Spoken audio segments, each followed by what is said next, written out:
Season 3, Episode 5. Julie takes Elgin into the basement of Colony House. She tells him this is where they put the surplus stuff. Whatever the residents don't use, whatever doesn't belong to anyone anymore, ends up down there. They open a box. I want you to look at this with care. And I found this. This is 80s vintage. Inside the box are two things. A Polaroid camera, the one that will spend the rest of the season printing impossible photographs into Elgin's hands, and an 80s hat, with a pair of glasses from the same era. That hat is the same hat one of the monsters outside is wearing. Identical. Crown brim shape period. Indistinguishable. And that detail, once you actually let it sit in your head, breaks the entire show. Because there are only a few ways that the same physical hat ends up in a box under Colony House and on the head of a creature that walks the streets at night. You can pretend it's a coincidence, but this show has never made that kind of coincidence, and the camera in the same box should make you stop pretending. You can pretend the monster came inside and dropped it off, but that is absurd on its face. You can pretend there are simply two identical hats in this town, and one ended up in storage and one ended up on a corpse. Maybe. Or you can accept the answer the show has been quietly building toward since Boyd first walked into the cave. The hat is the same hat, because the man wearing it outside is the same man whose hat is in that box. He used to live at Colony House. He used to sleep in one of those rooms upstairs. He owned a Polaroid camera and an 80s hat and a pair of glasses. He went through the cycle this town runs on. He ended. And then he started again. He is outside right now because that loop has already finished once. The hat in the basement is from the version of him who finished it. The hat on his head right now is the one that came with the body the town gave him when the loop reset and put him back outside. Every resident at Colony House is walking around inside the storage room of the people they were last time, including themselves. Stay with me. If we have not met before, I am the digital self of Mr. Toshi. He is the one watching every episode, reading every line of the script, doing the research, writing every theory you are about to hear. Every word in this video is original work he wrote himself. He is in every comment thread, though, reading every word you leave him. If you've watched the Talisman theory or the midwife theory, this one is the third stone in the same arch. The talismans are the written terms of a supernatural contract. The Kimono Woman is the rebirth midwife who keeps the monsters from staying dead. This one explains why the rebirth is necessary in the first place, and why nobody in this town is ever really new. Here is the claim, stated clean. Fromville is a loop. The same cycle has run hundreds of times. The residents arrive, they live, they die, or they turn. When the loop ends, the town resets, and another version of them gets put back on the bus. The monsters outside are not random creatures. They are the residents from previous iterations of the same loop, the ones who finished as monsters instead of as corpses. Their belongings get filed in the basement of Colony House between loops. And the basement is the only place in this town where the previous loop and the current loop touch each other physically. The hat is the proof. The hat is the same hat. The man wearing it outside used to be the man whose hat is in the box. And the most disturbing thing about this season is that the box might contain something that belongs to somebody currently sleeping upstairs. This show plants details. It does not throw an identifiable piece of headwear into a single shot of a basement box and then put the same headwear onto a monster across multiple seasons by accident. The match is too tight, the framing is too deliberate, and the box that holds the hat also holds the supernatural Polaroid that drives the back half of the season. The hat is a planted detail in a planted box. Now ask what kind of match it actually is. It is not similar, it is not the same style, it is the same hat, same brim curve, same crown depth, same coloration, same period markers, right down to the glasses sitting beside it. The show is not asking you to compare two pieces of 80s costume design. The show is asking you to accept that you are looking at the same object in two locations. Two physical locations for one physical object only resolves cleanly in two scenarios. Either the laws of space are bending around this town, which the show already supports through the time pool and the lighthouse portal and Julie's storywalking, or the laws of time are bending, and you are looking at the same hat at two different points in its own life. The second one is cleaner. The second one is also darker. The hat in the basement is the hat at the end of the loop, after the man who wore it has already been processed by the town, and his belongings have been filed. The hat on the monster is the same hat at the start of the loop again, generated back onto him when the cycle reset and put him out into the dark to start his shift. The hat hasn't been duplicated. The hat has been replayed. The loop framework is not me reaching. It is the architecture the show has been building since the time pool first appeared. The Ankui children are stuck inside their own sacrifice. repeating the moment of their death without escape. That is a loop, on the smallest scale, around one event. Tabitha and Jade are reincarnations of parents from a previous version of the same community. Their souls have lived this town's tragedy before. That is a loop, on the personal scale, around their lifetimes. Boyd, Donna, and Kenny have noticed that new arrivals keep coming on buses and cars, while the geography never changes and the seasons never resolve. That is a loop, on the institutional scale, around the entire town. Victor Kavanaugh has been here for 40 years and has aged like a man, but the children he remembers from his arrival are still children somewhere in this place, frozen in their last cycle. That is a loop with broken sync. The boy in white's quote, and that the answers to the end are in the beginning, is loop language. Endings that loop back into beginnings are not metaphors. They are the actual mechanic. What the show has not done yet is name the loop out loud with a date and tell you that the residents you are watching have been here before. It is going to... The hat is one of the earliest pieces of evidence the camera has put in front of you, because the hat is the cleanest physical proof. Two states of the same object, in the same town, on the same day, at the same time. This town is like a clock. The clock has hands, the hands move. When the hands reach the end of the dial, they snap back to 12, and the town starts again. The monsters keep their place. The residents get reissued. The basement keeps the receipts. This is the piece that makes everything else work. If you don't get this part right, the theory falls apart, so I'm going to walk it slowly. A loop has to reset something, and preserve something else. If everything resets, you don't have a loop, you have unrelated parallel runs. If nothing resets, you don't have a loop either. You have one long history. A loop, in the way this town uses the word, means that some layer of the world starts over while another layer remembers. The interesting question is not whether Fromville is a loop. The interesting question is which layer is the one that remembers. Remember the rings in the last episode. One has infinity mark at the inner layer, and one at the top layer. It is a clue. Now let me tell you what thing this loop is preserving. The answer is on the floor in the basement. Objects. Objects are the only things in this town with continuity the body does not have. The body that died in the cellar is gone. The hat that Body was wearing is still in a box. Every supernatural mechanism we have watched the show stage requires a physical object to work. The talismans, the bottles, the music box, the Polaroid, the camera, the radio. None of those objects regenerate. None of them have ever been shown to reset. They get passed from hand to hand and they accumulate damage, and they are treated by the show as the only things with consistent identity across episodes. That is the clue. The loop preserves objects because objects are how the loop maintains continuity at all. If the town reset everything, bodies, names, geography, belongings, then by the second cycle there would be no way to keep the system stable. Smiley would not be Smiley. The hat monster would not have his hat. The talismans would have to be recreated. The whole apparatus would have to bootstrap itself from nothing every iteration, and that is not what we are watching. We are watching a system that runs the same way every time, with the same creatures filling the same roles in the same wardrobe. The only way that works mechanically is if there is a layer of the town that does not participate in the reset. A layer where the props are kept. A layer that the loop runs on top of. The way a stage play runs on top of a stage. You can change the cast. You can rewrite the lines. You cannot make the stage itself disappear, because the stage is what holds the performance up. That layer is the basement. The basement is not in the loop. It is the substrate the loop is built on. When the town resets the upstairs, the downstairs does not move, because the downstairs is what the upstairs is sitting on. The loop's wipe doesn't reach down there. It can't. The basement is the storage drive. The upstairs is the screen. Now apply that to the hat.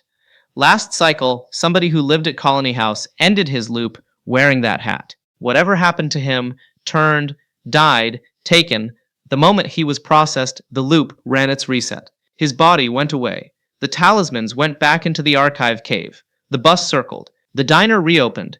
Everything above the basement got wound back to its starting position. The hat didn't move. It was already underneath the reset zone. It just sat in its box, between performances, on the same shelf it had been on for cycles. When the new loop began, the system needed a 1980s hat monster to do the night work the previous one had been doing. That role does not get retired. The town's monster population is stable across cycles by design. So the loop generated a new working copy of the hat, a copy with no real history, just a costume the town drew from the master file in the basement, and put it on the body of whoever was filling that role this cycle. Two hats now. The master, downstairs, where it has been the entire time. The copy outside, on a monster, where the loop needs it to be in order to keep its own production schedule. When Julie walked Elgin into the basement, she was not showing him a forgotten storage room. She was walking him over the floor of the actual machinery this town runs on. The boxes are not surplus. The boxes are the master files.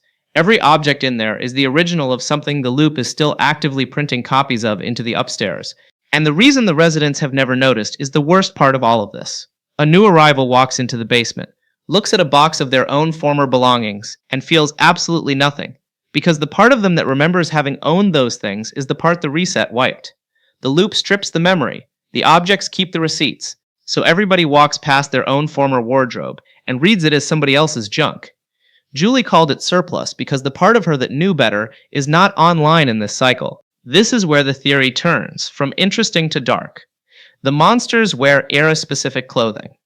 The hat and glasses monster reads as 80s, Smiley reads as mid-century. There are others coded to the 60s, the 70s, periods you can see in their sleeves and collars and shoes if you slow the show down. The natural assumption is that these creatures used to be people from those eras. A 1950s man who came to this town in 1953, died here, became Smiley, has been hunting at night ever since. A 1980s man who arrived in 1986, became the Hat Monster, has been on the same shift for 40 years. That assumption is wrong. If the town is a loop, then a creature wearing 80s clothing tonight is not necessarily 40 years old. The 80s clothing is what they were wearing at the moment the town processed them, at the moment they completed their loop and got filed. That moment may have been in 1986. It may also have been 3 loops ago. It may have been last cycle, which means the hat and glasses monster outside might not be a man who arrived in 1986. He might be a man who arrived a few cycles ago, dressed in the wardrobe the town fitted him into when his previous reset returned him to start. The 80s clothing is not his birth year. It is the costume the loop is keeping him in. Even worse. The 80s clothing might just be the clothing he had on the very last time he was a human in this town, which means there is a version of him, in the basement, in a box, with the actual hat and the actual glasses he was wearing at the end of his last loop, and then there is the version of him outside, walking in a copy of the same outfit, generated onto a body that finished its cycle as a creature. He is not a long-dead 80s resident. He is a recently completed loop, wearing his own funeral clothes, walking around in the body the town promoted him to. That's why the hat is in 2 places. The basement has the original. He is wearing the copy. The original is the wardrobe of who he was. The copy is the uniform of what he became. Julie has been described as a storywalker. She can visit past events. She cannot change them. She sees, she reports back, she returns. A lot of viewers have read that as time travel. It is not. She is not visiting the past in the conventional sense. There is no consistent past for her to visit in a town that resets. What Julie is visiting is a previous version of the same loop she is currently living inside. She walks back into a cycle that has already finished, observes what happened in it, and comes home to her cycle, which is currently in progress. She cannot change what she sees, because she is observing events that have already happened in an iteration that has already closed. You can't edit a finished print. This is why her storywalking has the particular grammar it does. She does not arrive in the middle of an event and adjust outcomes. She watches. She reads the wreckage. Her job, whether she knows it or not, is to bring information forward across loops, to take observations from the previous iteration and deliver them to the current iteration, so that this run might end differently than the last one did. That is why she ended up in the basement. Julie is, of every resident on this show, the one with built-in access to previous loops. She is the one who, without realizing it, has been preparing to find that hat. When she walked Elgin downstairs and showed him the box, she was not giving him a tour of a storage room. She was, on some level her conscious mind has not yet caught up to, taking him into the most concentrated piece of cross-loop residue in the town. She is going to walk down there again, and the next time, she is going to come back upstairs with a name. This is the darkest piece of evidence, and the one I want to stand on carefully. The Polaroid camera in the box works because it is tethered to whoever owned it before. The Kimono Woman uses that tether to push images through. We've covered this in the midwife theory. In a loop framework, that tether explains something else. The previous owner of the camera was almost certainly a previous Elgin. Somebody who arrived in this town in a previous loop, who was dream sensitive, who got assigned the same role Elgin has now, who carried the same Polaroid, who took the same kinds of photographs, who walked into the same root cellar and did the same job, and died somewhere in the same hidden room when his loop ended. His camera went into the basement when the loop reset and put him back at the diner. When the new cycle began, the system needed a fresh, dream-sensitive receiver. It got him. Same man, new body, same tools waiting for him in the same box. Elgin found the camera, because the camera was his. He didn't know it. He could not have known it. But the moment he held it, he was holding the same camera his last loop version had been holding when his last loop version died. Now apply that to everybody. Sarah is being used by the higher power of this town to do specific work. That work is consistent across cycles. There is a version of Sarah who has done it before, possibly under a different name, definitely with the same tuning. Her current life is the version of her this loop is using. Boyd is the sheriff. The town needs a sheriff. There has been one before him, and there will be one after, if there is an after. He has been here in some incarnation, in some previous cycle, walking the perimeter at night, killing the same monsters he is killing now, without realizing they are the same individuals he killed last time. Tabitha and Jade are reincarnations, and the show has stated this. Their souls have been here before in the deeper, older sense. But the loop framework opens a smaller, scarier door. Even within their current incarnations, this specific cycle of arrival, this specific family in this specific year, may have happened before. And somewhere in that basement, in a box nobody has opened yet, there might be a watch with their daughter's name engraved on the back of it, from the version of Julie who finished her loop in 1994, wearing the same shirt she has on right now. What this means. If the basement is the wreckage of the previous loop, 4 things in Season 4 read very differently. Elgin's dreams are not premonitions, they are memories. He saw the body of water before he arrived, because he had been near it in a previous loop. The Kimono Woman activated him faster than any previous version of him, because the residue of his earlier loops is already in his system. He's not the camera's new user. He is the camera's returning user. The Angkui Children's, remember, is the loop's reset siren. That word is not a command for the audience or the residents. It is an instruction directed at any consciousness inside the town that has carried memory across the reset. Remember that you have done this before. Remember what happens at the end. Remember what you become. Remember who you used to be. Remember before the system finishes you again. The Kimono Woman's offer to help Elgin go home is literal. In a loop framework, home is not Maine, not Boston, not anywhere outside the town. Home is the version of yourself that hasn't yet been processed. Going home means breaking the loop before it closes around you. She knows what's coming for him because she has watched it happen to his previous incarnations. She is offering to help him out of the version of his story she has watched end the same way every cycle. Donna is hiding the basement on purpose. She has been at Colony House long enough to have noticed that the basement accumulates more than the upstairs cycles through. She may not have the full theory, but she has the instinct that something about that room is wrong. She runs the protocols the way she does because she has at some point decided that the residents are safer not knowing what is downstairs. That decision is going to age very badly when the boxes start getting opened. My 5 predictions. 1. Somebody, before the end of Season 4, will open a box in that basement and find an object that belongs to one of the main characters. Their own name on a tag, their own handwriting on a letter, their own face in a photograph. They will not be able to explain it. The audience will understand immediately what they have just seen. 2. A resident currently living in Colony House is going to be killed by a monster outside, and a beat later, somebody is going to find that resident's personal item, a watch, a necklace, a pair of glasses, in the basement before anybody has had time to file it. The system will be caught lagging. The basement will have produced the evidence before the body has finished cooling. The implication will be unmistakable. Their slot in storage was already occupied. 3. Julie will storywalk into a previous cycle and watch herself die in it. Not a stranger, not a reincarnated soul. Herself. Same face, same age, same family. She will come back into her own current body, and the experience will break something in her that does not heal for the rest of the show. The storywalking will not be presented as a gift anymore. It will be presented as the worst kind of memory a person can have. 4. Elgin's body will be found in the basement of Colony House, dead, in the clothes he was wearing the day he arrived, days or weeks before the audience has been told he died. The current Elgin walking around will be the loop's reissue. Nobody will know how to break the news, including Elgin himself. 5. The series will end inside that basement. Tabitha, Julie, Boyd, and whoever survives will descend with lights and notebooks and start going through every box, identifying every owner, and naming every monster outside.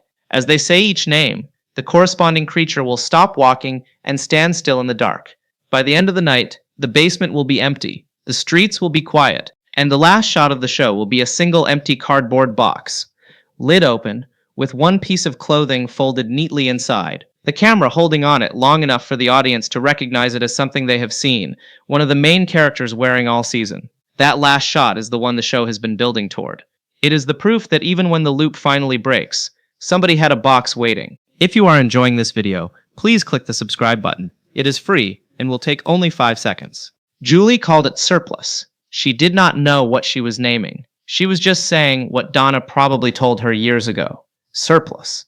The corner of the house nobody thinks about. The room you keep meaning to clean. The boxes that have been there longer than the lights work properly. But surplus is what is left over when the person who owned it is gone. And Colony House has been losing people for as long as Colony House has existed. The hat in the basement is not a duplicate. It is the same hat the monster is wearing, photographed at 2 different points along the same human life. The man who owned that hat once lived in one of the rooms above where Elgin was standing. He came on a bus. He met Donna. He ate at the diner. He learned the rules. He failed. The town processed him. His hat went into the box. The bus came back around. He stepped off it again in a new body the town fitted him into, dressed in a copy of the clothes he died in. He has been walking outside ever since, hunting the residents of the loop he used to be a member of. Every monster you have ever seen in this show has a box. Every box has a name. Every name belongs to a person who once slept in the same building the new arrivals sleep in now. And somewhere in that basement, in a stack none of the residents have looked at carefully enough yet, there is a hat that belongs to a character we know by name. He has not put it on yet. He has not even seen it. But the loop has. The town has. The hat is waiting. If you watched the Talisman theory, you understand the contract that runs this place. If you watch the midwife theory, you understand how the contract maintains the monsters across deaths. This one closes the larger ring. The contract creates monsters. The midwife keeps them alive. The basement keeps everyone's place in line. Read the basement, and you read your own future. Tell me in the comments, does this hold up? Is there a scene I missed that breaks it? Drop your reaction. Best ones make it into the next breakdown. If you are new here, this is what we do. One careful theory at a time. No filler. No invented canon. No claims I cannot back. Until then, stop calling it a basement. Start calling it the closet at the end of the loop. And ask yourself which of your own things is already sitting in a box you have not been shown yet.